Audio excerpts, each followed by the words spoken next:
I cannot say I can fully describe how I feel towards the ending of the Lostbelt arc we had a couple of months back.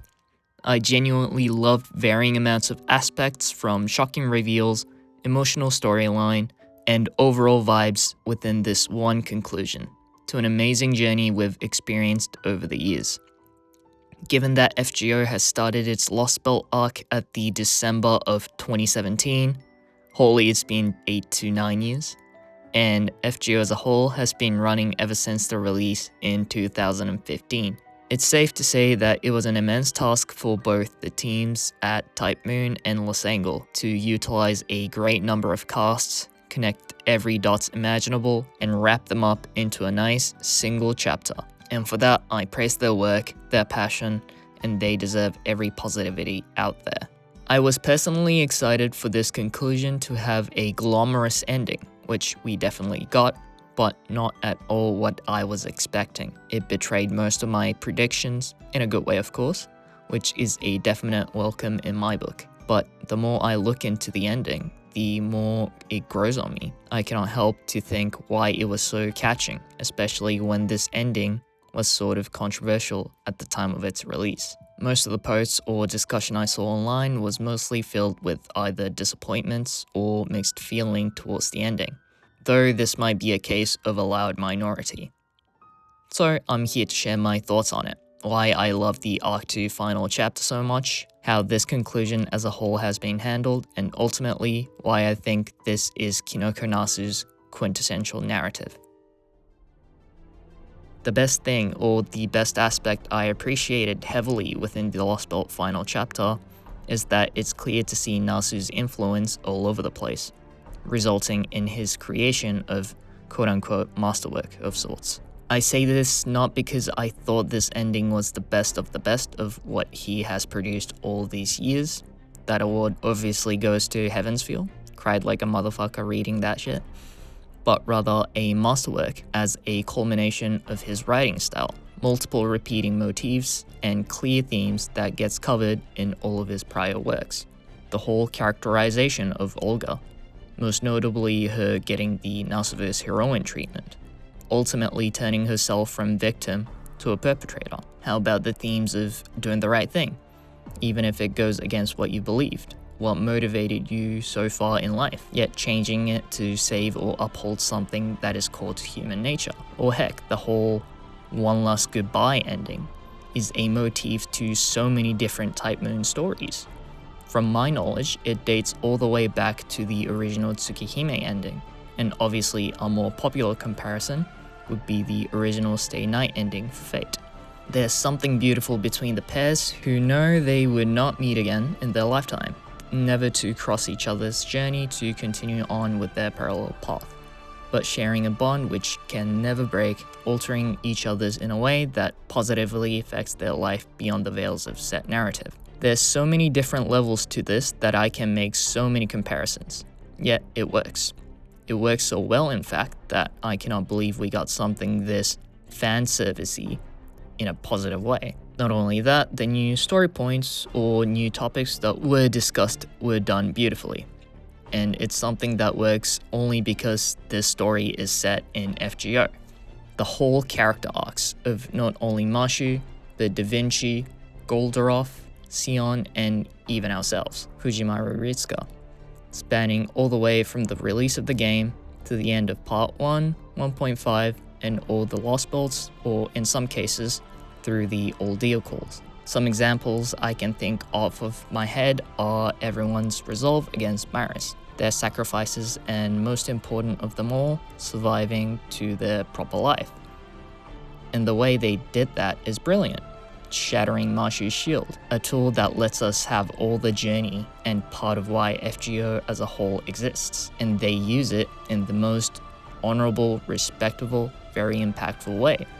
It's these character moments that solidifies who they are, what would they do, and how will they react to heartbreaking moments. As a whole, the final chapter had a great revelations, varying amounts of character moments, with the gut-punching ending mixed with the traditional bittersweetness that is prevalent in so many Nasu's work, and again, why I think this is Nasu's archetypal story. There's one point I thought was not being appreciated as much by the community, and that's the sheer hype we had for the Lostbelt Final chapter. For better or for worse, FGO at the end of the day is a live service game. It obviously needs to have some sort of hype to keep the player base going and maintain the interest of them. The best hype moment of FGO comes in two forms: the story and farming events.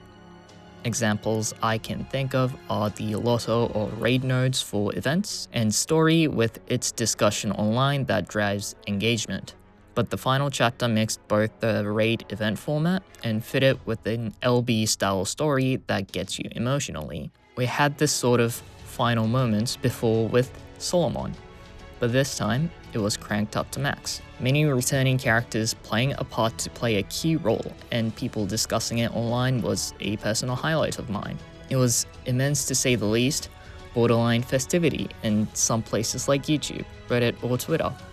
My personal favorite includes Lostbelt 1, 5, and 7 for how immensely it displayed the themes of relative Lost Belts, or Extra Story for how cozy / brought so many characters into the mix.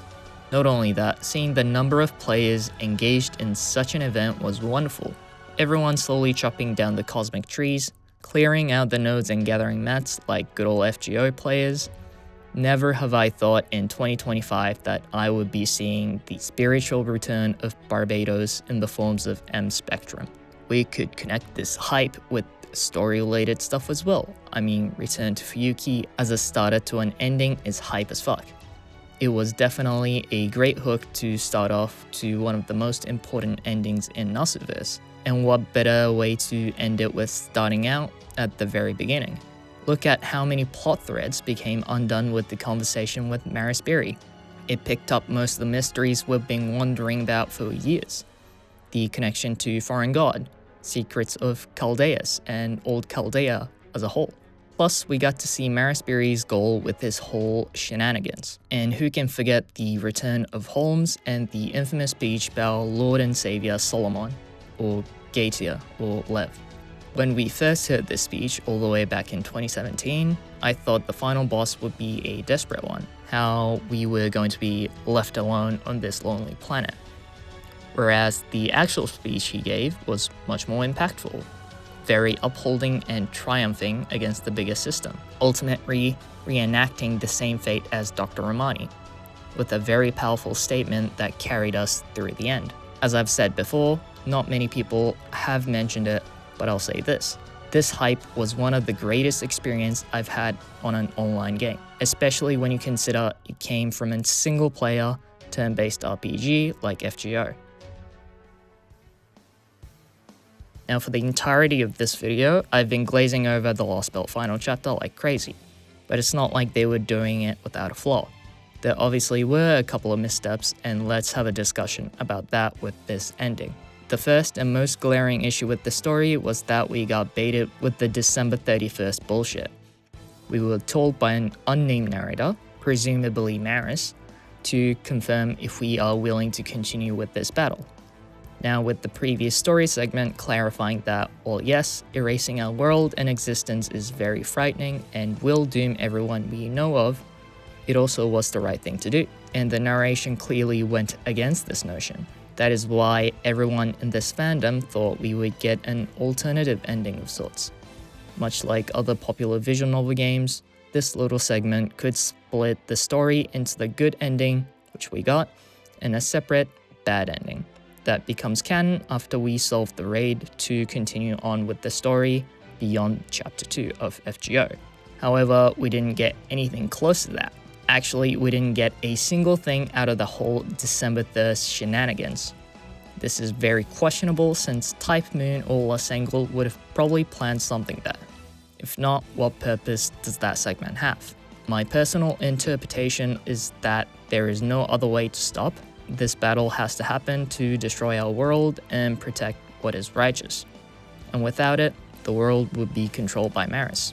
But again, we already had that debacle, so I don't know what they were thinking.